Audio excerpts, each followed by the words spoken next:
Astăzi vom face un nou episod. Ok. Hamsterul meu. Hamsterul meu. Este cănuleț. Și ne vom juca cu el.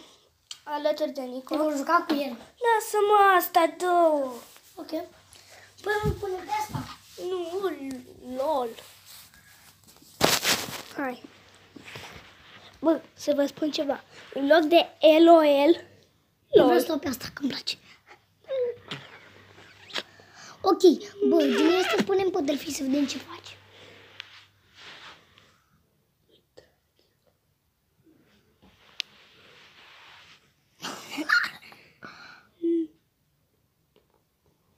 Culeț, spune bună. Spune bună. Bună, fraților! Ce faceți?